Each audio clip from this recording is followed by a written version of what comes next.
Magandang araw po mga ka-tiler. Ayan, ang share ko po sa inyong video. Ayan po ang tinatawag na Buddha tiles na may sukat po na 30 mm by 230 mm. Ayan po kung nakikita nyo sa video. Ayan po ang kalalabsan niya pag nakabit na. At ang pagkakabitan pala po namin dyan ay gypsum board. At sa gypsum board po, di ko pa po naranasan na ang gamit namin o ang gamit ko ay tile adhesive. Ayan, di ko pa po na-try na tile adhesive ang gamit ko sa pagkakabitan ng gypsum board. Sa Hardiplex po, yun madalas ko ginagamit tile adhesive.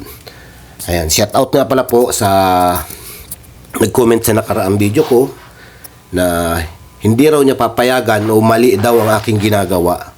Sabi ko, bakit niya naman po nasabi yun? Dahil siya daw ay 40 years ng foreman. At hindi lang po yun, at sa malaking kumpanya daw siya nagtatrabaho bilang isang foreman. At yung po nakikita niya sa mga video ko ay hindi raw po papayagan niya ang mga ganong diskarte. Ayan. Kung dumaan man po ito sa Facebook mo, sa ano mo, paki-skip na lang po ng video at ito po ay hindi para sa iyo.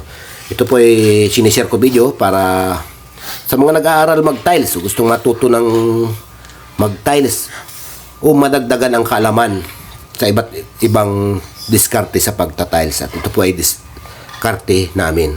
Ayan po, kung nakita nyo po sa video ay nagkakabit na po ako ng tiles. At bali po dyan sa tansi na yan. Ayan. Bali, pito-pito po yung ano ko dyan. At sa may tansi na yan, yan ang una kong kinakabitan. Tapos yung 2 layer, tapos dun po sa gitna, estimatein nyo na lang po yung grout niya o bikat para pantay-pantay yung grout niya. Ayan po, ganyan po ang diskarte ko.